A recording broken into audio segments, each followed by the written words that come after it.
어려운 경제 상황에서도요, 이렇게 자신들만의 경쟁력을 앞세워 매출 1조의 목표를 달성한 기업들이 적지 않은데요. 그 뒤에는 과연 어떤 노력들이 있었을까요? 최근 초고속 성장을 거듭해서 매출 1조 원 달성의 고지를 바로 눈앞에 둔 기업들을 통해서 그 답을 찾아보도록 하겠습니다.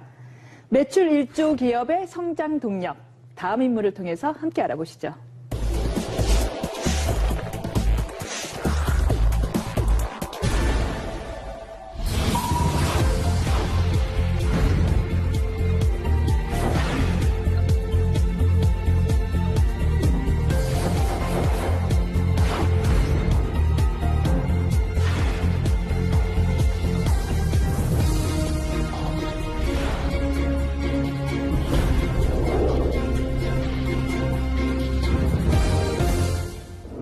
네, 창립 8년 만에 매출 1조 원에 육박한 기업입니다. 조금 이 생소한 이름일 수 있는데 바로 애터미의 박한길 회장이 첫 손에 꼽혔는데요. 어떤 기업인지 좀 모르는 사람이 많을 것 같습니다. 아메이는 많이 들어보셨죠? 그렇죠. 국내 1위 다단계 업체. 애터미는 그 뒤를 맹추격하고 있는 국내 2위 다단계 업체입니다. 2위예요. 상당히 큰 업체라고 네. 볼 수 있는데 네. 20년 가까이 월급쟁이 생활을 하던 박한길 회장이 우연히 호주에 출장을 갔었다고 합니다. 거기 가서 이제 다단계, 즉 네트워크 마케팅이라고 이제 많이 부르죠. 그 마케팅에 대해서 접하게 되고 알게 되면서 이제 관심을 가졌다고 네. 하고요. 한국원자력연구원 여기에서 건강식품을 개발하게 되는데 이걸 전담해서 판매하는 유통회사를 만들게 된 게 바로 애텀이라고 하는 회사예요. 네. 그래서 이 원자력연구원에서 시작을 해서 원자를 뜻하는 아톰에다가 네. 아름다울 미자.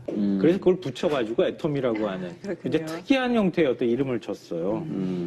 네, 애터미가요. 그 처음에 이제 말씀하신 것처럼 건강기능식품을 유통시키는 유통대행업으로 출발했는데 다이어트 보조제, 건강기능식품, 화장품 이런 게 대부분 이제 다단계 회사들이 하는 제품군이잖아요. 거기 외에 심지어는 이제 김치, 고등어, 멸치, 만두, 국물용 다시마 팩, 뭐 이런 것들까지 같이 판매해서 다양한 제품군이 있답니다.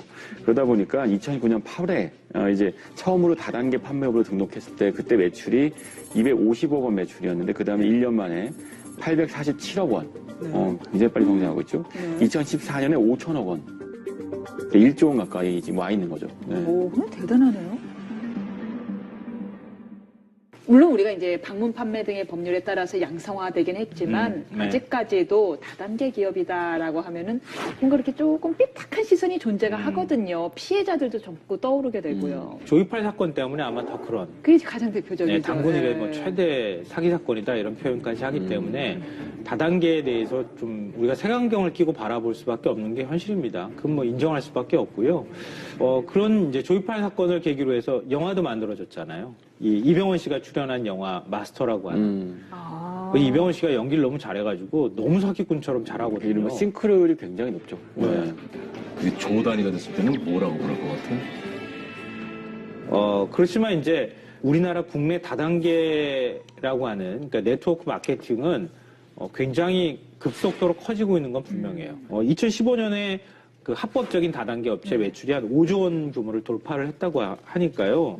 국민 한 6명에서 7명 중에 1명은 다단계 판매업에 종사하고 있다. 이렇게 해도 과언이 아니에요. 국가 경제의 한 축을 담당하고 있기는 한 거네요. 네, 그렇죠. 네. 불법 다단계하고 사실은 분리해서 우리가 좀 생각을 할 필요가 있어요. 네. 그러니까 오히려 합법적인 다단계 업체가 불법 다단계로 인해서 너무 인식이 나빠지면서 피해를 보고 있다고 해도 과언이 아니죠. 보통은 유통 과정이 복잡하죠. 제조하면 도매상 거쳐서 소매상 거친 다음 소비자까지 오고 유통 과정에서 유통 마진이 붙고 그래서 최종 소비자한테는 제조사보다는 이제 마진율이 뭐 많게는 50%, 80%까지 붙게 되죠. 그 과정이 유통에서 나타나게 되는데 그 대신에 이제 네트워크 마케팅은 제조사가 직접 소비자한테 물건을 판매하도록 이제 유도하는 거죠. 소비자가 주변 사람들한테 자기가 쓰는 제품들을 판매하고 그러니까 소비자이자 판매자가 되는 거예요.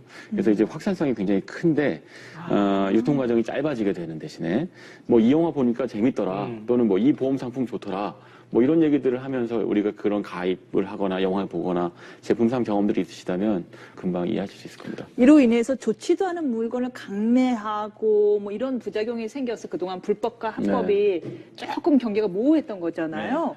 기존의 불법 다단계 같은 경우에는 이 초기 자본 명목으로 한 100만 원에서 500만 원, 그거보다 훨씬 더 큰 금액을 물건을 일괄적으로 구매를 하도록 했어요. 거의 이른바- 강매에 가까운 거죠. 이른바 가입비 명목으로. 네. 가입비 명목으로 강매를 하다시피 했는데 애터미는 가입비가 없다고 합니다. 그냥 사이트 들어가서 그 회원 가입이 되는 거예요. 가입비가 없으니까 누가 추천을 해줬느냐, 추천인을 같이 등록하면 된다고 합니다. 그리고 인터넷이나 상가를 임대하거나 이 온라인을 통해서 애터미 제품을 재판매하는 것도 금지를 하고 있다고 하는데요. 만약에 이게 가능해지면 네. 한 사람이 대량으로 물건을 구매한 뒤에 그거를 또 유통 마진을 붙여서 다른 데 판매를 할 수가 있잖아요. 그런 것을 원천 차단하고 있다고 합니다. 그런 면에서 또 좀 다른 데하고는 좀 구분이 되는 면모인 것 같아요. 네. 저는 애터미에 대해서 들으면서도 굉장히 흥미롭다는 생각이 드는 건 다단계 비즈니스, 네트워크 효과를 극대화시키려면 인센티브가 반드시 필요하거든요. 그러니까 지금 가입비가 있어야 하는 이유는 그래야지 다른 사람 가입비도 받아서 규모가 빨리 커질 수 있기 때문이고 나 말고 다른 사람들을 끌어들일 수 있게 되는 네. 거죠. 말하자면 이제 이른바 기존 다단계 비즈니스하고 조금 차별되는 요소가 분명히 있는데 이런 방법으로 어떻게 소비자를 확보할 수가 있죠? 그 흥미롭다는 생각이 네. 들어요. 그게 이제 흥미로운 지점인데요. 네. 그러니까 바로 제품이 좋아야 한다. 이걸 제품. 내세운다는 거예요. 그게 없는 이상은 네, 그냥 저렴한 핫플 가격에 흩어지죠. 좋은 네. 제품을 쓰는 사람들. 네. 그게 이제 입소문이나 유대감이나 이런 것들로 그런 것들을 해소하는 거죠. 그러니까 이게 내수 시장, 우리가 이제 내수 1조 매출 클럽을 다루고 있는데 핵심은 수요가 제한적이기 때문인 거예요. 그래서 우리가 수요를 찾는 방법은 해외 비즈니스로 나가서 글로벌 시장을 개척하는 방법이 있죠. 네. 하지만 또 하나는 무한히 창출되는 어떤 시장을 타겟팅하는 방법도 있어요. 근데 그 문제는 그 시장이 굉장히 레드오션인 경우가 많거든요. 근데 여기서 이제 이 애터미의 경우 방식은요, 그런 식의 그 레드오션 안에서 이걸 쓰면 나도 좋고 주변 사람도 좋으니까 자꾸 점점 애터미 제품을 주변 사람들한테 권하게 되는 방식으로 그 시장을 잠식해가는 방식을 쓴 것 같습니다. 결국에는 생필품 시장은 워낙에 레드오션이기 때문에 아주 질이 좋거나 아니면 뭐 질도 어느 가격이 정도 아주 싸거나. 비슷해요. 네. 아주 싸거나인데 네. 보니까요, 이 애터미 제품들이 실제로 아주 싸더라고요. 이 뭐 칫솔 하나가 990원이라고요. 네. 헐. 네. 네. 네. 그래서 바로 네.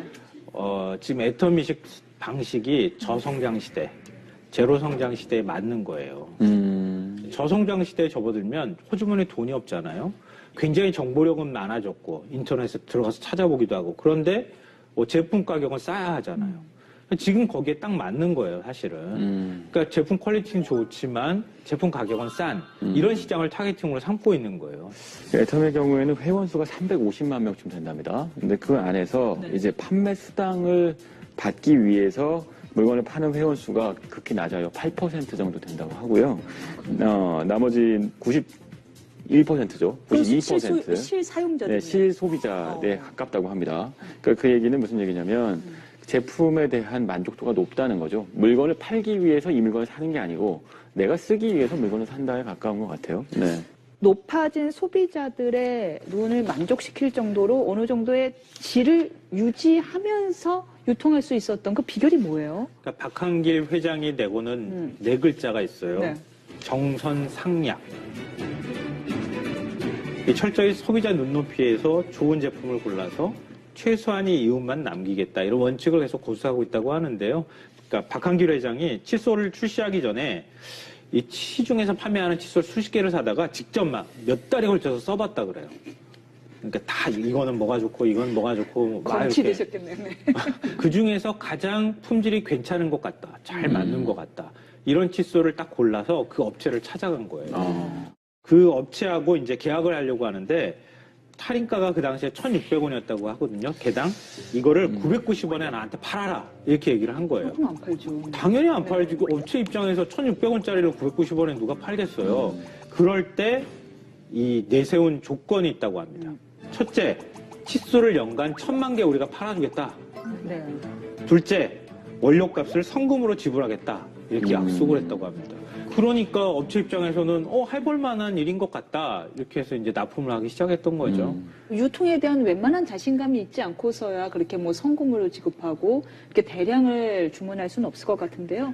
근데 한편으로는 지금 말씀하신 것처럼 싼 값에 많은 걸 주문하는 방식이 뭐랄까요? 홈쇼핑 채널이랑 유통 방식이 좀 비슷해 보입니다.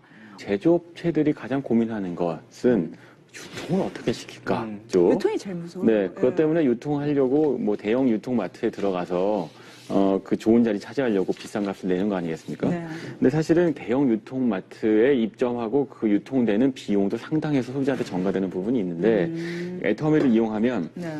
그 비용이 절감되는 거죠. 그 덕분에 제품값도 싸지게 되는 거고, 그러니까 유통망을 이용할 만한 가치가 있다고 보는 거예요. 아까 이제 칫솔 저도 990원짜리가 1000만 개라는 얘기는 좀 놀라운데 대규모 대량 판매 유통망을 확보한 덕분에 애터미하고 계약을 맺으면 그 제조업체가 상당히 큰 대박이 나는 경우들이 많다고 합니다. 예를 들면 그 칫솔 업체죠. 디오텍 코리아의 경우에는 네. 그 납품 전 2009년에는요 매출이 5억 4천만 원 정도였대요. 2014년에 99억 원이랍니다. 엄청난 성장을 했죠. 이런 사례들이 꽤 있다고 하는데요. 이런 거 보면 유통망으로서 애터미의 파워가 좀 입증되는 부분이 있는 것 같네요. 네. 국내 1호 연구소 기업으로 등록된 콜마 B&H라고 하는 기업이 있는데요. 화장품에서 한국 콜마는 아시는 분들 좀 여자들은 있을 다 거예요. 알죠. 네, 네. 근데 한국 콜마하고 한국 원자력 연구원이 함께 출자해서 만든 기업이에요. 건강기능식품하고 고순도 화장품을 만들어서 애터미에 납품을 이 기업이 했어요. 근데 2016년, 그러니까 작년 기준으로 해서 시가총액이 9,700억 원대가 됐다고 합니다. 아, 상장 기업이에요? 그래요? 유통망을 정말 절실히 원하는 기업들이 지금 애터미 같은데 유통을 태우게 되면 그러면 네. 제품이 검증만 된다고 하면은 순식간에 굉장히 빠른 속도로 판매가 되고 그 기업이 성장하도록 하는 밑거름이 될 수 있다는 거죠. 그 구슬도 깨어야 보배라고 이게 정말 좋은 구슬을 만들어 놓고서도 이 실을 깨지 못해 갖고는 물건을 판매하지 못해서 결국 처분하는 제조업자들 많이 봤거든요. 그럼요. 있죠. 그러면 지금 애터미처럼 이 다단계 즉 네트워크 마케팅을 통해서 성공한 또 다른 사례가 있나요? 뭐 대표적인 케이스가 웅진 있겠죠. 웅진. 그러네요. 웅진은 뭐 네. 방판의 뭐 교과서 같은 네. 곳인데 네. 97년 외환위기 때 매출이 급감했을 때 그때도 방문 판매 덕분에 이 위기를 극복했어요. 웅진을 구하는 건 늘 방문 판매인데 또 하나는 이제 전형적으로 아모레퍼시픽이 옛날 있죠. 태평양 시절에. 네, 맞습니다. 역시나 이제 방판 사업 덕분에 유통혁명을 일으켰고 지금도 역시 2014년 기준으로 방문 판매원이 한 3만 5천 명 정도 있다고 하네요. 다단계 하면은 조금 뭐 약간 꺼림직하게 느꼈던 사람들도 아모레퍼시픽이나 웅진 이야기를 듣고서는 그렇죠. 다단계라고 해서 꼭 그렇게 뭐 이렇게 삐딱한 시선으로 볼 건 아니겠다라는 생각이 들 것 같아요. 이미 우리 일상생활에 네. 많이 다단계 판매 방식이 적용되고 네. 있다는 거예요. 레조션에 접근하기 위한 방식은 두 가지 중에 하나입니다. 하나는 엄청난 마케팅 비용을 쏟아부어서 사람들이 머릿속에 갖고 있는 브랜드에 대한 인식을 바꿔버리는 거죠. 이른바 이제 그 공중전이죠. 융단 폭격을 해서 시장 판도 바꾸는 방법이 있고 아니면 이렇게 다단계, 이건 제가 느낀 게릴라전 같은데 무슨 얘기냐면 그 시장 틈새로 들어가서 사람 연대면으로 이거 내가 써봤더니 너무 좋더라 라고 이야기해서 하나씩 바꿔나가는 방식인 거예요.